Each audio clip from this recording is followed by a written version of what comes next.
vie religieuse apostolique, c'est une réponse brûlée au cœur à l'appel du Christ en voulant traduire par le geste concret de l'amour de Dieu pour le monde. La règle pour discerner, c'est se retirer et mais à l'écoute soi-même, mais à l'écoute nos confrères, la communauté, mais à l'écoute le Seigneur. Quand on se met à l'écoute, ça veut dire aussi que je fais la lecture, mon histoire, ma vie. Quand je fais relecture, je me pose cette question, qui cherches-tu? Qui cherches-tu? C'est une question fondamentale pour moi parce que si je trouve la réponse, c'est je cherche Dieu et Dieu est saint. Si Dieu est saint, je suis appelé d'être saint. Je ne suis pas sûr que je serai un saint, mais je suis sûr que je suis appelé d'être saint avec le Seigneur. Donc, pour être saint, je dois faire un tri, je dois faire un choix dans ma vie. Donc, quand je fais des choix, la sainteté est mon but de vie, et je mets à l'écoute moi-même, je mets à l'écoute nos confrères, je mets à l'écoute le Seigneur pour entendre sa volonté, pour connaître sa volonté. La volonté de Dieu, c'est d'être saint et vivre chaque instant dans votre vie sainte. Vous avez une vie sainte.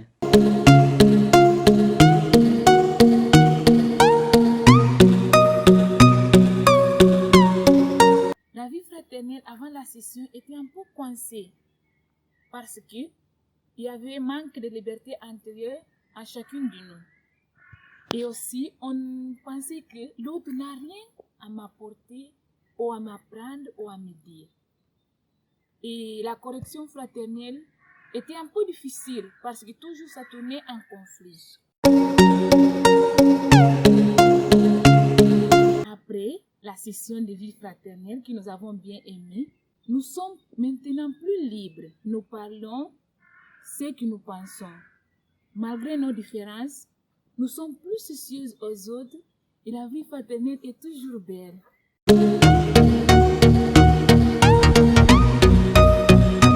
D'abord, nous sommes des religieuses qui vivent en communauté.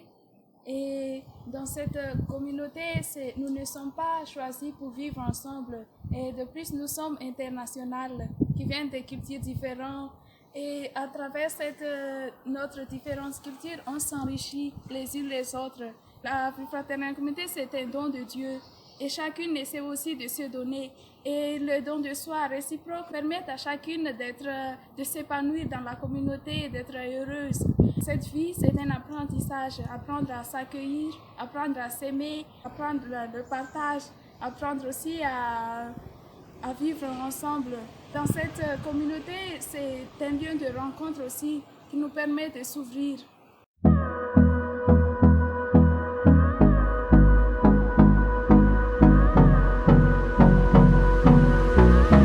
Le chemin de la prière est véritablement le chemin de la vie.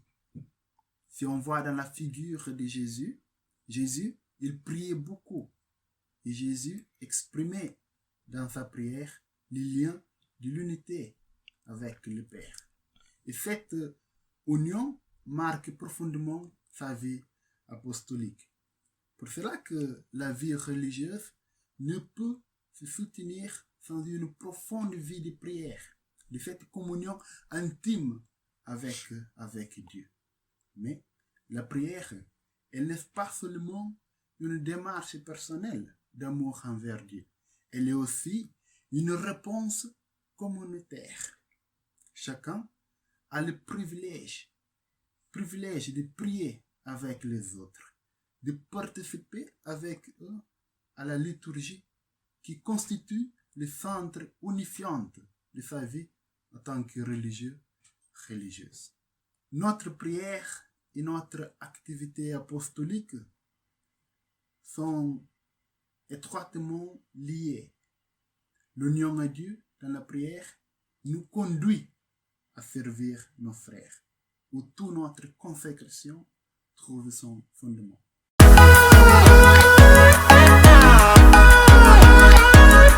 Les psaumes s'enracinent dans les situations concrètes des hommes et des femmes. Ils nous rejoignent dans notre réalité quotidienne. L'Église, en les priant, présente à Dieu des hommes et des femmes d'aujourd'hui. Ces cris peuvent être louanges, actions de grâce, supplications, intercessions, peur, choix. Et quand l'Église prie les psaumes, elle ne prie pas seulement pour elle-même, elle rejoint toute l'humanité. La vie eucharistique, c'est une vie d'action de grâce. Une action de grâce que nous faisons, ce que le Christ même nous a dit de faire, en mémoire de lui. La vie religieuse trouve son sens dans cette vie eucharistique. Nous nous ressourçons en elle et elle nous aide aussi à tenir dans l'engagement que nous avons pris.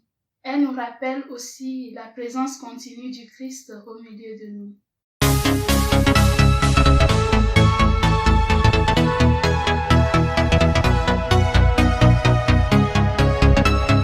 Fidélité et engagement dans la vie religieuse. Il faut d'abord dire que notre Dieu librement a choisi de s'engager avec nous. Il est miséricordieux et notre relation avec lui est un don. Dieu est celui qui est amour. Il est celui qui est digne de confiance. C'est dans son engagement, son amour et sa fidélité que nous pourrons vivre les nôtres. C'est dans la relation avec lui que je peux m'engager dans la fidélité. Facile et simple, n'est-ce pas? Mais nous ne sommes pas simples. Nous avons des faiblesses, des limites et des défauts. Dieu le sait. C'est pourquoi que c'est lui qui prend le premier pas. Il descend pour nous faire monter, pour nous relier avec lui de nouveau chaque jour, encore une fois. À nous de faire confiance, à nous de faire un mémorial, à nous de faire des choix en tout temps pour rester en relation avec le Seigneur, notre communauté et nous-mêmes dans la fidélité et dans notre engagement dans la vie religieuse.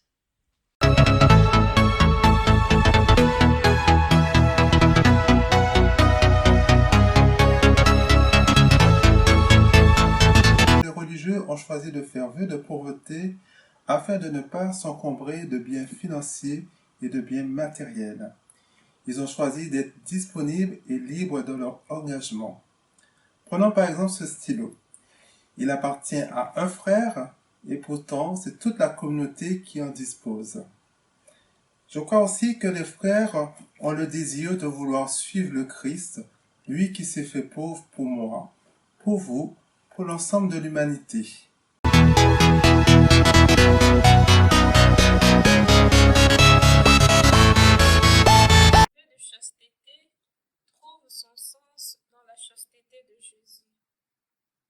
Le célibat de Jésus lui était favorable pour sa mission. On voyait comment Jésus s'est levé très tôt et s'est rendu à la montagne pour prier. Il s'est rendu proche de tout petit, le malade, les personnes qui étaient un peu minimisées dans la société juive. Mais aussi par le vœu de chasteté, elle nous rend disponibles à travers toutes les personnes qui nous approchent, qui sollicitent notre fraternité. Elle exige en soi une certaine maturité affective pour être capable de vivre une certaine solitude pour le plus grand bien qui est l'amour de Jésus.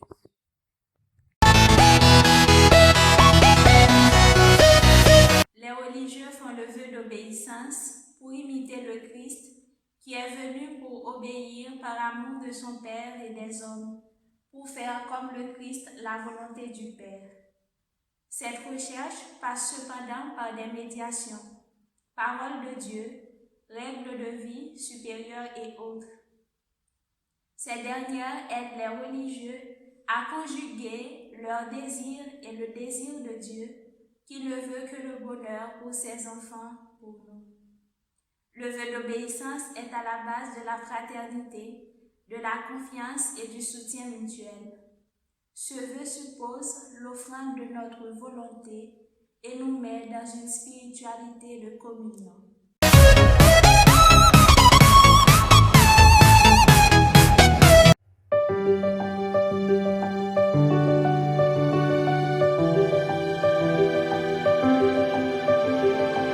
Des moments forts de l'internoviciat. Alors pour moi, vraiment, tout le noviciat était vraiment comme un chemin comme une montée progressive.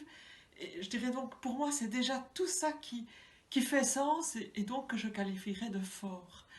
Alors à travers les différents moments, bien sûr, il y a eu donc, les interventions et les temps en équipe étaient pour moi les deux temps forts de chacun des week-ends. Et puis si je devais prendre un sujet ou l'autre, il y a particulièrement celui sur le discernement, avec l'importance d'écouter l'émotion, qui m'a fortement interpellée, et puis aussi surtout celui sur l'obéissance, avec cette obéissance qui nous fait entrer dans une communion, dans une relation, et qui a par là un aspect très prophétique. Alors bien sûr, il y a aussi, par exemple, la toute dernière intervention sur Eucharistie et vie eucharistique, qui ont été pour moi très intéressantes et importantes. Voilà.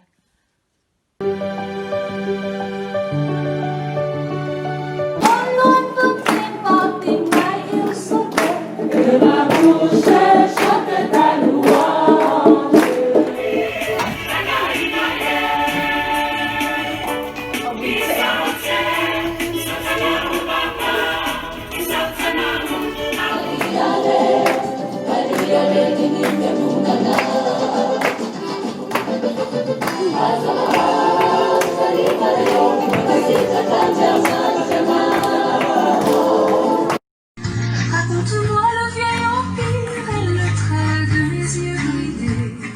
Ils disent mieux que moi ce que tu n'oses dire. Je ne sais de toi que des images de la guerre, un film de Coppola, des hélicoptères en colère. Un jour, j'irai là-bas. Alléluia, Noël. Alléluia, c'est la Noël. Jade que yude, ale bajuduna. Alléluia, c'est la Noël. Jade que yude,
participer à l'être noviciat pour notre formation de la vie religieuse. Nous avons beaucoup aimé les sessions parce qu'elles nous ont permis d'avoir la joie d'être ensemble comme des frères et des sœurs et de partager ce que nous avons vécu et d'approfondir l'amour de Dieu. Nous regrettons qu'elle soit déjà finie. Nous remercions pour tout. Nous souhaitons d'être toujours les bons disciples de Jésus-Christ.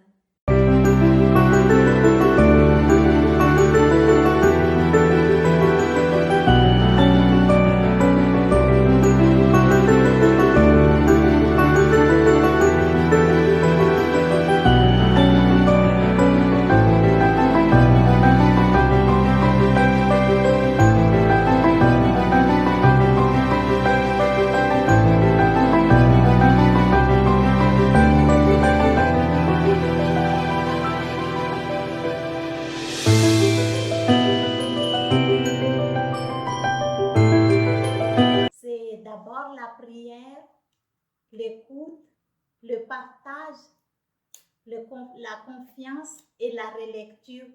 La prière qui nous permet d'approfondir la vie personnelle, la vie avec les autres et la vie avec Dieu. L'écoute qui nous aide à comprendre les uns les autres, comprendre la volonté de Dieu et comprendre soi-même. Le partage qui nous permet de découvrir les richesses à travers les expériences des autres. La confiance en soi et en l'autre, en Dieu qui nous aide à avancer sur notre chemin et dans notre vie.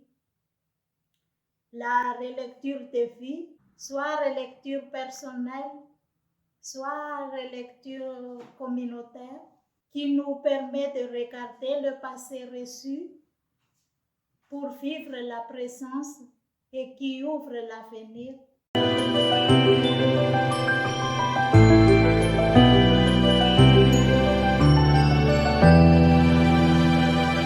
Voilà, c'est pas un revenant qui vous parle, c'est Michel des Spiritains qui vous souhaite à tous encore un bon chemin sous le vent de l'Esprit Saint.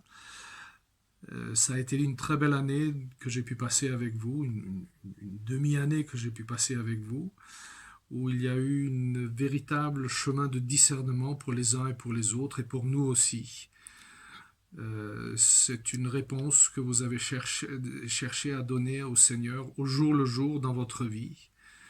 Et vous l'avez pris au sérieux. Nous avons pu marcher ensemble sur ce chemin de dialogue avec le Seigneur de notre vie.